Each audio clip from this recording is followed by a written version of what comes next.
Here's a comment from John. He says, shame about the Padres. Those guys are about their bank accounts and not winning.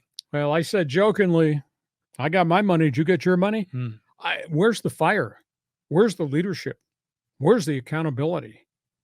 What is this podcast going to be like if we get to the first week of October and they're not in a playoff game? Holy cow. Oh, it's going to be brutal. I mean, the fans are going to just revolt. It's going to be, I mean, we're already so frustrated, as fans. Like, it's like we're taking a beating. It's like mentally punishing every day watching this team. It's hard to believe.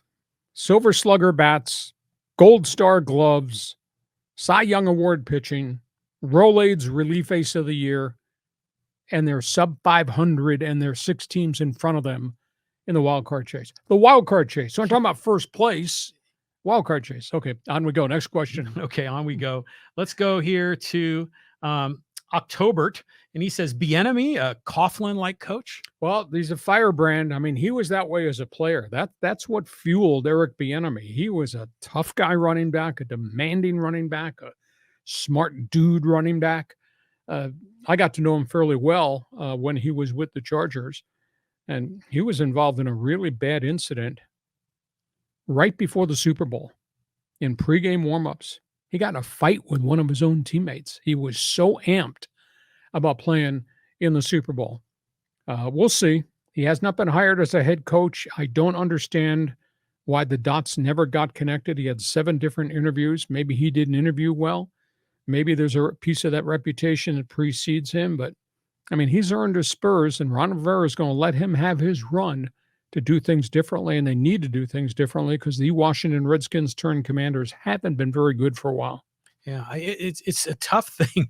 Bieniemy, to me, I always liked him. I mean, he was at Colorado. He played here for the Chargers for, was like in the early 2000s? Yeah, in and around the Super Bowl team. Oh, back then in the 90s. Sure, yeah. Okay. So, yeah, he was an interesting running back. He was kind of a smaller frame guy. Fire plug guy, tough guy, catch the ball, run the ball, want to be on the field all the time. He was kind of a role player in the NFL. He was not the star that he was at CU, but that's who he is. I mean, you talk about throwing on that light switch. Well, that's the guy. And I think there's a lot of expectations on him because people see him as the next big NFL coach, bright light, right? Hadn't had the chance yet. We'll see what happens. Maybe he's the heir apparent if Ron Rivera decides to walk away in Washington. On we go, Fans Forum. Okay, here, let's get another comment here from John. He says, as for the PAC-4, if they can buy out the Mountain 4, that would be the best of all worlds. Yeah, it really would. But that's an enormous amount of money. So I don't know how you rationalize emptying out the PAC-4 bank accounts to pay each school half of their share to get out of the Mountain West. I mean, $17 million per school for the 4 schools. That's what, almost $70 million. Now, how do you get that back? Or because do all these schools, are they sexy enough? Do they bring neon lights to the PAC-4? I mean, it's not like you're buying the right to have UCLA come join your conference. We're talking about Aztecs, Boise, Fresno, and Colorado State. So, I mean, to pay each of those schools $17 million, it should be half of the 34 exit fee. Remains to be seen. Awful lot of moving parts. Yeah, it's interesting too, because even if they came up with that money, $17 million for 4 schools, those schools have to come up with another $17 million, right? Because it's a $34 million exit fee. And I don't know if they have the resources to do that. San Diego State says they do. Well, they keep saying that they can't afford, they can't afford 34.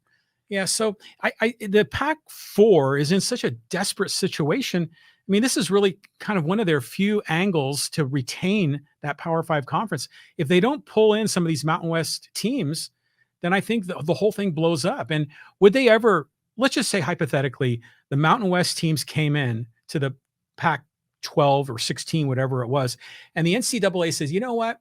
You're no longer a Power 5. I mean, look at the quality of your athletic departments there. We're just going to now exclude you from the big bowl games. I don't think they'd do that because you still have Cal, you still have Stanford, and you got Oregon State and Washington State, and you're above the minimum. You have to have 6 to be considered a Power 5 conference. But I think one of the interesting sidebar stories, and it's going to be months down road, there is a formula. As the college football playoffs, John, go to 12 teams. There is a formula of who you consider, et cetera. But now with the conferences having been blown apart, does the formula change And does it screw the little guy? Does it screw the group of 5? Oh, Or in yeah. this case, the group of 5 that might have its luggage sent to the Pac-4? That's another arguing point. You got to keep an eye on that story, but that's probably months down the road. Next question. Okay, we got a bunch here in social media that are kind of along the same lines about this college football situation. And this comment here is from Antonio on YouTube. He says the Pac-4 should just set up conference that with like the relegation system, like English Champions League soccer. They add all of the Mountain West and other good schools and teams, then separate into subdivisions that change each year based on performance, like a league, like an A league and a B league and possibly a C league. Then you move into the league by winning. This guy didn't want to say it, but I guess I'll say it. He just wants to relegate Wyoming and San Jose State and a few of the have-nots. That would never work if you're going to have a TV network partner. Who's in our conference? Who are we paying this money to? They might get kicked out. Now, it's a novel idea, but the rest of the world doesn't live in the relegation world. Otherwise, the Oakland A's and some of these really bad teams and other pro sports would get relegated. It's not a novel idea, but that's not going to work. Well, it just seems like college sports, particularly college football, for the longest time, they didn't have a playoff system. Remember, there was like co-champions, and the teams that were champions never played each other. And it seems like it was always money. It was always the guy in the back room with a cigar that was in charge of the bowls that ran the show. It's almost corrupt, And so now I think maybe some of that's breaking down. I'm not sure. Well, the Spectrum was over here way back in the day. Mhm. And now because of all the realignment in the TV contracts, and there's so many different networks that want to be part of the players, now that it's pinned, gone all the way to the other side, and it's totally out of control. This might be a short order fix. Maybe these things, some normalcy is going to come back. Nobody that I know is real happy with the structure of college football right now. It's utter chaos. And like a week ago, Black Friday, a historical day in college athletics. Let's move on. Who else wants to sound off on social media? Lots of reaction, Lee, this past week over the U.S. women's national team. I got to bring up one of the comments. Let me tell me what you think of this. This is from JK Cammy. He says, Lee, I'm tired of your Trump bashing and your boy Biden lies, steals, takes bribes, and flushes our country down the toilet. I'm no longer a fan and won't follow you. Peace out. Everybody's entitled to their own opinion. There's a whole bunch of angles to this whole USA women's national team crisis. One of the things that bothered me, and I guess I should have mentioned it last week, was Team USA should have beaten Portugal, did not, nearly lost to Portugal. USA had the chances against a very much more physical Netherlands team, did not win that. And then obviously had the ton of scoring chances and didn't put it in the back of the net against Sweden. I guess one of the things that I think offended a lot of people is the women on the U.S. national team, after all these ties, were acting like we won. Geez, you should have lost to Portugal. I don't know, you should have been jumping for joy and smiling. They were jumping for joy and smiling because they were going to go to the knockout round. Played much better against Sweden. Could have won against Sweden, but did not. And my response was, JK, I was commenting on Trump's comment and condemnation of Team USA and mocking them and mocking Megan Rapinoe. We do cover the stories here. Now, whether you buy the opinion, that's on you. But we cover the story. So we had every right to talk about what that guy did to the U.S. team. He offended an awful lot. I wonder if he offended every female athlete across America. It's going to cost him some votes. Now, if you want to get into a political argument, maybe I should be a guest when you have your podcast. Yeah, maybe. Yeah, that'd be good. Okay, you're kind of like Hacksaw off script here. Yeah. Oh, we really go off script. At the end of the day, full disclosure, I don't like either one of these guys that we may have to vote on. Yeah, I'm in the same boat with you. I'm tired of Joe, and I would never, ever want that man, your man, to lead us ever again. And at the end of the day, and the bottom line on this whole discussion, if you have a right to have an opinion about Trump, I have a right to have an opinion anti-Trump. Did we say First Amendment? Yeah, right on. Hey, just email me when you get your own podcast. I'll be glad to talk politics, if not sports, with you. But on we go. And Team USA, there's going to be changes. The longer this goes, I believe there will be a coaching change. I don't think this thing is destitute. I don't think this is face down in the gutter. They've developed so many good young players.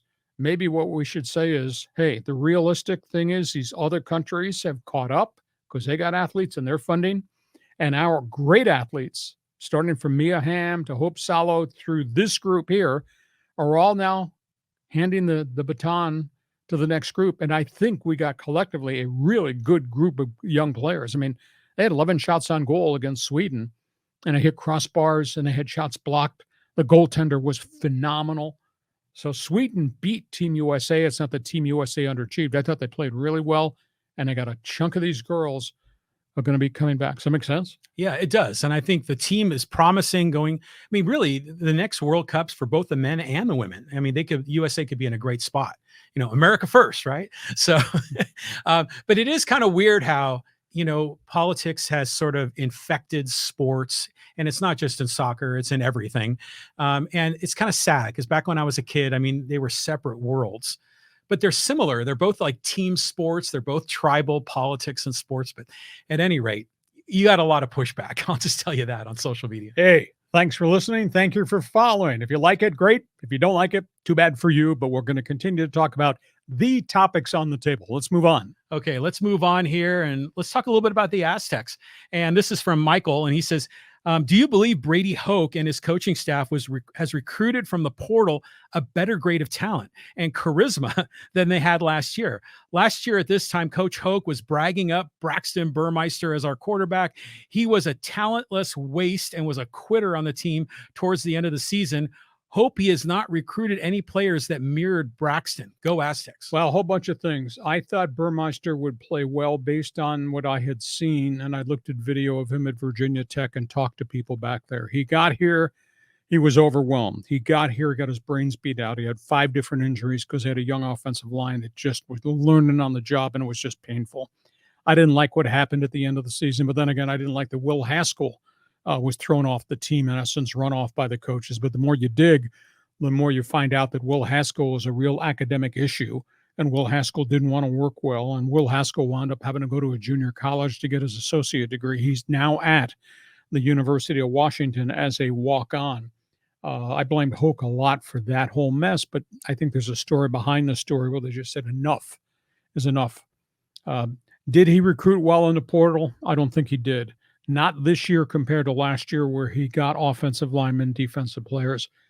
I think they got hurt by the NIL because the guys, the big linemen they were in on, somebody else showed up at the last minute and said, more money. And they're not going to come here and play for $2,000 a month because that's all the Aztec Foundation can give them. That's all they can afford.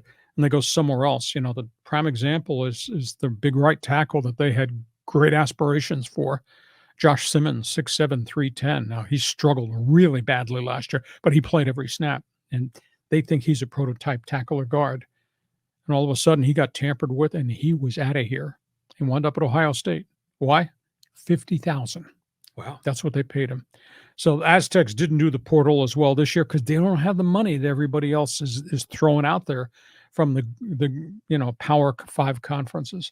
That's going to change. I would bet a year from today, we're going to have a different structure in the NIL because I think Congress and the NCAA are going to come up with a foundation and an infrastructure that will control this thing across the board. And you won't have Ohio State making phone calls in the middle of the night to parents to tamper with kids like Josh Simmons, because I swear that's the story behind the story as to why you lose one of your top offensive linemen. So big season ahead. We'll see if Jalen Maiden is the real deal under Ryan Lindley's new offense.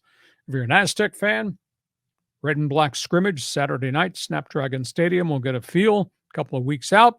They play my alma mater, Ohio U, in the opening game of the season. They got a great schedule. My goodness, have they got a great schedule. Like college football, go see the great schedule. Mm-hmm. And, you might not be happy about the prices. You might not be happy about Brady. Might not be happy about the fact that they've had all these quarterbacks come and go, and it's not a position of strength. but they are playing UCLA here, and then they're playing all the enemy. All the bad guys come here this year. Boise, Fresno, Nevada. I think it's just a really colorful home schedule. John? Yeah, I'm looking forward to it. In fact, one of my buddies just invited me to the game against, it's the second game of the year. It's Idaho against State. Idaho State. So he had an extra ticket. He said, hey, let's go. And I'm like, right on. So I'm looking forward to that. I think it's going to be great. But this whole structure in college sports, there are haves and have-nots. And San Diego State's always been in the have-not category. It's no wonder they've just so anxiously want to be on the big stage. And they legitimately deserve it. I mean, they're a much better academic and athletic, university than a lot of other programs around America. So it's a real shame. And I can't blame for the Aztecs for being aggressive to try to get to that Power 5 level. We'll see if it happens. I think there's got to be some type of blueprint that the Pac-4 can execute that will save them and give some opportunities to bring 4 of the best of the Mountain West in. But you got a $34 million check somebody's got to write for each of those schools that wants to leave. And boy, they'd be bitter in Colorado Springs. Oh, yeah. And I'd feel terrible for Air Force Academy. That is one of the most unique institutions in the country, that and West Point and Annapolis. If they get screwed out of this and they're not part of it, I feel terrible for them. The others don't have resources. The others don't have phenomenal traditions.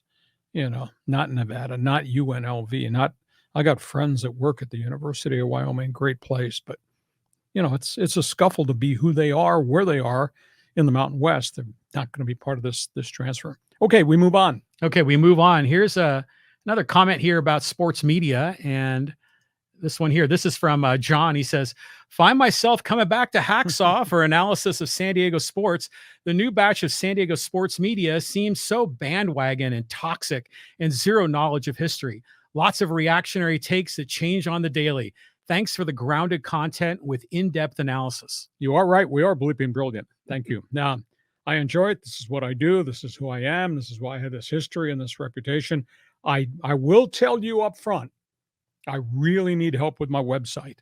I need help because our followers have tailed off, and I'm not sure why or where, because the amount of information, you don't get this anywhere. You don't get this in your paper.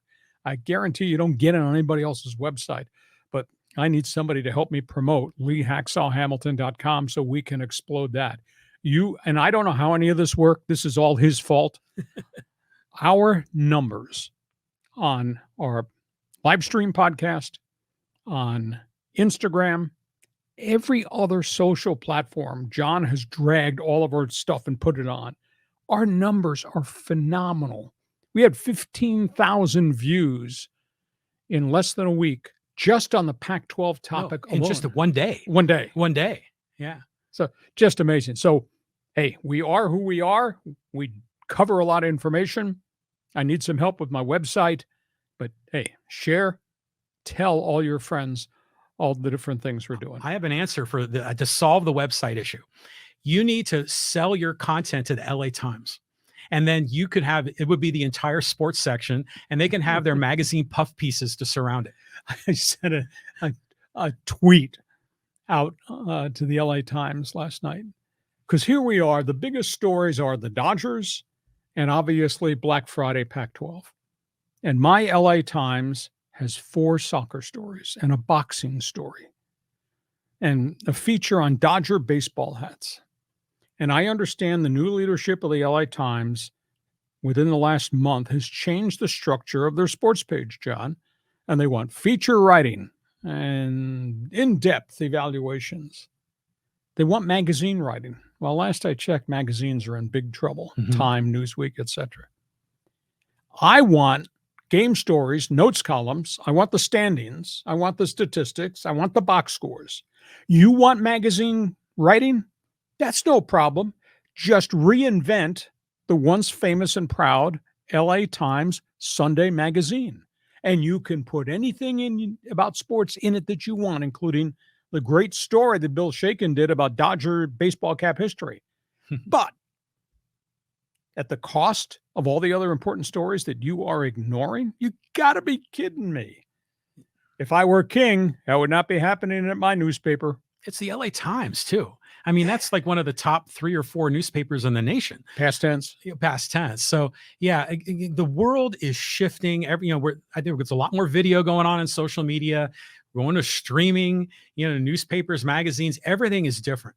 But I'm telling you, that's a marriage that's waiting to happen. The LA Times and Hacksaw, you got all that content, and it would just blow up. And we can then pour over all that data like we did back when we were kids. Okay, that's an email you should send to the sports editor of the LA Times and make that proposal. Hey, we hope you've enjoyed our Thursday podcast. This